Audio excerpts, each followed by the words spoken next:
Akkam jirtu nagaa keessanii naguma waaqayyo galanni haa ta'u baay'ee nagaa kooti. Gooftaan isin haa eebbisu baay'ee nagaa kooti. Yaada keessa koo jiruun immoo yaada gabaabaa isinii hira. YouTube korratti YouTube koo sana like godhaa. Maaliif subscribe yoo gootanii namoota biras ga'uu danda'a waan ta'eedhaaf gooftaan isin haa eebbisu. Ittuma bu'uudha tarii nama baay'ee bira ga'uu danda'a. Isa booddee wanta nani dubbadhu. Waa'ee gammachuu irratti dubbadha. Namni gammachuun barbaanne hin jiru. Kan namni hojjetuufis, kan namni baratuufis, kan namni waan tokko godhuufis waan sana sirreeffadheedhaa dheetti gammadadheeti. Bakka waan akkasii fiixaan baafadhee nan gammada yeroo achi ga'umoo waan biraadhaan nan gammada natti tola jedheeti gammachuudha nagaadha argachuudhaaf kan namni fiigu dhugaa sa'u yoo ta'e namni irra waan nyaatu waan dhugu dhabee fituun ta'in kan dhabanii jiru hin jiru sirriidha garuu namooti baay'een of dadhabsiisanii of dhiphisanii kan isaan fiiganii nagaa barbaachaaf gammachuu barbaachaaf keessumatti ijoollee Israa'elitti waaqayyo waan gaddeef lafa duwwaatti hafani.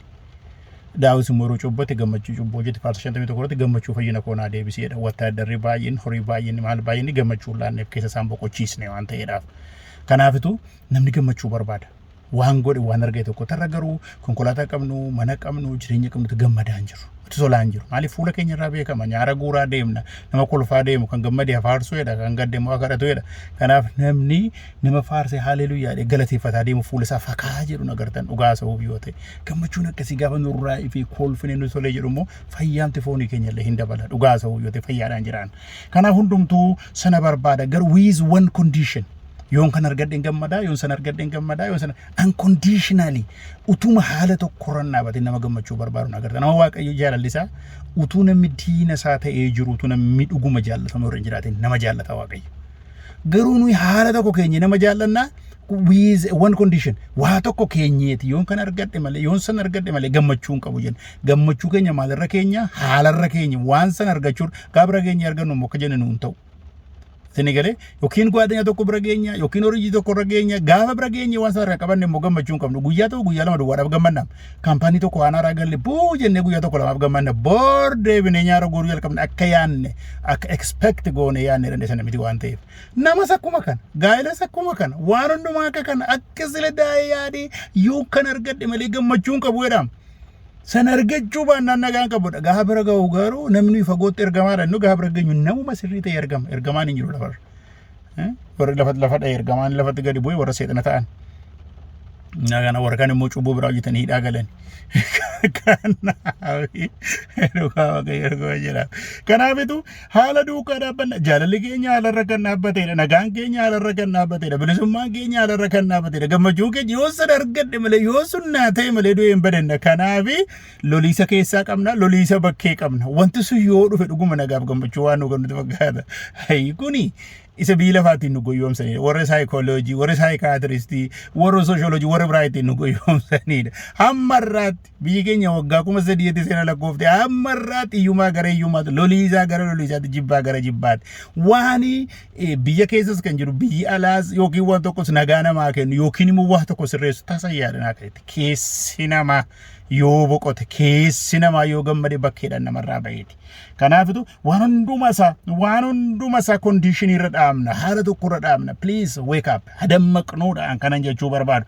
Kanaafi dhukkubii coggaarraa keenya dhukkubii mataa keenya dhukkubii onnee keenya waan tokko irraa gaggada yoo qobaa taane qobaan ta'e maal ta'a yoo qobaa ta'an namoota waaqayyo baay'een qobaa ta'anii waaqayyo iddoo itti dhiyaateedha bakka yoo nama argate nama sana wajjin ta'e maleessaa bakka gammachuun qabu nagaan qabu isaa tokko dubbiseen wanoo tokko ji'a sadii qobaa ta'anii maraatu tokko immoo ji'a jaatu isa booddee nagaa hin barree waan sana maleessaa sammuun isaanii boqote maal ta'a qobaa yoo ta'e namni yoo qatate yoo macaafa dubbise yoo maal jedhe ndaa'um kun iddootti advaansi godhanii guddataniidha sila hin jiru wanti akkasii jechuu kooti sodaa waan baay'eetti bita galuu keessaaf alaan keessa keenyatti loliisa alatti loliisa waan baay'eedhaan yoon sana argadde malee yoon kana argadde malee waan baay'ee arganne wanti garuu nagaa nuu kenne tokko iyyuu hin jiru.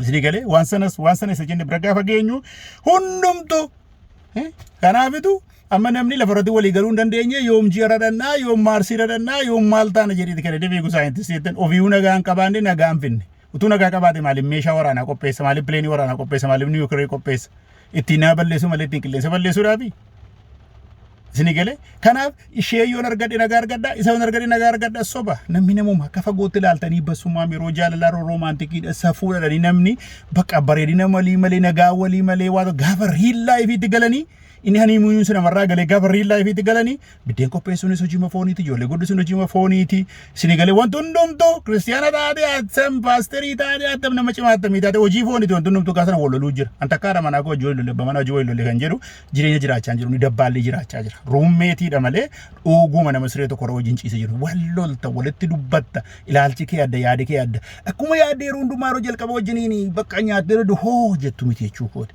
kanaafitu jalqaba ofii keetii nagaa keessi kee bal'ikee yoo ta'e nama nagaa hin qabne gara kee dhufuu nagaa laatta. Ati obboleettii koo isa obboleessa koo kuma kanaadha jalqaba. Waaqa koo wajjiniin qophaa dhaabachuu nan danda'a. Waaqa koo wajjin kanaafitu gaafa yookiin abbaan manaa duu haati manaa maraatu yookiin haati manaa duutu naan badeesi malee sila ishee waaqessaa yookiin isa waaqessaa ture jechuudha amma agartee jechuu kooti. Waaqayyo malee kan iddoo xaa'ootii namaa ta'ee iddoo hundumaa ta'ee kan biraarra jakeen kaayin jedhe isaadha hundumtuu natti adda ba'e nan jiraadha waaqayyo kenne waaqayyo fudhate akkuma Iyoob jedhe hundumtuu ijoolleen isaa baranii hundumtuu bade stiil waaqayyoon nan galateeffadha kennee fudhate akka jedhe ta'utu irraata malee seexannillee kanaaf jedhee daraddarte hundumtuu urkaa fuudhamee inni garuu amma dhumaatti guutummaa isaa qabatee dhaabbate. Tamittiin waaqayyo kun ijoollee koo fudhata haadha manaa koo fudhata yookiin abbaa manaa koo fudhata hojii koo harkaa fudhata sana maal godha atamitti kun turata inni waaqa kaa maal si ayyamsiisee si gaafate godha waan barbaade kitti mataan gadi galagagashee godha maal si gaafate godha isa hundumaa beekanumaa itti beekna waan hundumaa gammachuun kee waaqayyo irratti ta'u gammachuun kee haala kee inni dhukkubsataa hin fayyidaa inni dhukkubsata bakka haala kee gaaf tokko immoo hunduuta kun raajiidha gaaf tokko hunduuta. Harras ta'uu danda'a, boris ta'uu danda'a, gana waggaa 20 booddees ta'uu danda'a, lafarratti bara baraa hin haftu ati. Umuriin nama waggaa 70 yookiin 80 kun beekamaadha jechuudha yookiin gorra fe'amtee duutaa yookiin makiinaa dagaadhaan duutaa yookiin pireenya dagaadhaan duutaa yookiin ciistee bachuma hafta hin beekamu garuu kana amani kun hin hafu akka koommoo yookiin nama gooftaa dhufutu nama waan ta'udha ni eeguudha kaasammoo murteessanii kanarraa kana. Kuma jiraaf ishee malee sana malee mana sana argadhu malee mana yaree hundumtuu fiigee yookiin ijaaree yookiin morga jabuudhe gaafa kaffaltiin isaa immoo rakkoo ta'e maaltu keessan agarsiise kan jedhu baay'eetu jira. Isinii galee gammachuun keessan haala tokkorra miti hojiin badus fayyaan badus haalli badus wanti hundumtuu badus ani waaqayyoottan gammada kan baaqoom jedhe waynii yoo bade horiin dallaa keessaa yoo bade wanti hundumtuu yoo gadi bade wanti hundumtuu mataa yoo jaajje bara siyaasi badeedha. Bara warri Yihuudaa walii galuu dadhabanii cubboo isaanii waaqa irratti kaanii walirratti kaanii baxabbatan ba'aa kuntaala baate deema amma yoomiitti attamitti maaliif jedhee ofisaatiin gaafa immoo waaqayyo immoo warra Baabilooniin dabeessirri gashadhamu attamitti immoo cubbuma mazzanuu jalqabe attamitti inni immoo sabii gaariin immoo sila isa cubbamoodha maan faradduudha amma immoo gaafa immoo waaqayyo karaa Baabilooniin immoo farad attamitti immoo warri saba koo caalaa hamoo ta'an maal isa gashee waaqayyo jedhee karaa cangarii godhee kaase waggaa 70 ijoollee Yihuudaa bitanii waggaa 70 booddeen darban warri Baabiloonis. Maaliif waaqayyo cangarii ma godhe isaan itti adabuudhaaf kaase isaan kana dabeeraatan isaanis immoo adabamanii meedoonii faares immoo cira isaanii balleessan isaanii immoo sirrii galee booddee gaafa yaadi waaqayyo galuu fi akka taasa'u haalli hin baaqoom itti boo'e waggaa 20 booddeedha kan inni jijjiirame inni gara 5 fi gara 620tti kan inni arge isa booddee 5 fi 86tti adabi waaqayyo mana qulqullummaa isaanis Yerusaalemiinis balleesse isaan adabe gara waggaa 20tti. Isinii galee inni garuu har'a jijjiirame moo waggaa 20tti haalli jiru badee jiraam inni garuu har'a jijjiirame isa waaqayyo taasise amaniin faarsee bakka gammade bakka waaqayyo gaa hojii kee jedhu baroota keetti rivaayivaalii kaasi gaale wanti hundumtu yoo gadi bade waaqayyo gaaf ta'u kana hundumaa dachaa fuudhee chool na baasaa jedhe haalarra naabbanne gammachuunsaa haalli badeetu jiruuti kan inni gammade maqaa waaqayyo bara baraan ulfaatu kanaafi yoo kunnaa guute yoo kunnaa ta'e gaafa hundumtu argame kanumaa banni badee kanumaafi jedhu namooti baay'een isinii galee raajuu kooti kanumaafi. Akkuma Solomoonii haadha manaa akkuma tokko walitti qabee mana isaa warqee mana qulqullummaa warqeen ijaaree hundumaa argee aduu gadi kan jiru hundumtu kantu jedhe vanity all vanity hundumtu isa iyyuu filosoofiin isaa waliin isa dhahe lubbuun nama wal deemu lubbuu horiin baay'ee dama nafsi malee lubbuu maalii qabdi isa harkaa wal filosoofiin isaa deebi'e dulluma isaa keessa gaafa jaala waaqayyo ala bahu wantumti naasee dhiisullee walii wallaalame dhugaa sa'uuf yoo ta'e kanaafitu haalli soorommi dhufe iyyuu nama nyaatu baay'atama inni bu'aan isaa deemu sooressii fi hiyyeessi maal wal caalaa jedhee dhuguma baadhi wal caalam hiyyeessiin qabu waan uffatu waan nyaatu nyaatee deema gooftaa galateeffachaa itti tola Isooresi immoo yoo ta'e waciisa sakan baankii mataarraa ta'e maal jedheetu yoo kana dhabe immoo harkaa bade maalan ta'e dhiphataa deema. What's the difference? Naa kanaafi gammachuu keessan waan bakkeen mul'atu irra dhaabina. Gammachuu keessan namarras ta'e haalarras ta'e maalirras ta'e hin dhaabina. Gammachuu keessan Waaqayyo irra godhaa. Deebi'ees immoo namni sitti dhufee amala keessan bifa keessan ilaalee dhiisuu danda'a. Isin hojii jiraachuu danda'a. Namarras hin godhina. Kamirrayyuu hin godhina. Akka dingata akka tasaa waase sirreessee deeman jiru. Gahaa waamichisaa gahu shat godhee sidhiise sokka. Ichuuka sokka kaa yookiin immoo si barbaachuu dhiisee sokkuu danda'a. Kanaaf haala kamirra dhaabatina. Haala nama jaallachuu yoo ta'e bilisummaa mataa keessanii yoo ta'e quummaa yoo ta'e jireenyuma misqilqilli jedhe keessa dhaabadhaati ilaalchi koo kanarra hin jirudha. Keessi keessan eenyumoo hin danda'u. Keessa keessa yoo isin of mootan maleessa. Keessa keessa isin dabarsee laattan malee keessa keessan eeddanii jennaan keessi keessa jennaan bilisummaan isin hirka jira. Jaalli isin hirka jira. Nagaan isin hirka jira.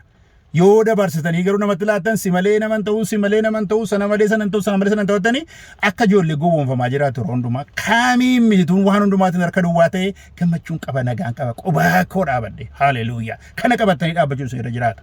Gooftaan isin haa eebbisu dammaqaa.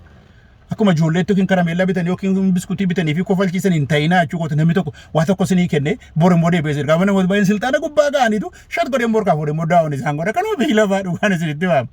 Keessumatti immoo Afrikaatti haroo loorii kakkaa gubbaadhaan ga'ee bor immoo doobu godha. Kanuma bakka biyyi lafaa seetanii boggi billichi warri biyya lafaa boggi billichi nama godhuun bakka gajji ta'u. Isin garuu jireenyi keessan istabil ta'u isin dhiisee tokko namni isiitti deebi'a isin garuu achuma jirtu.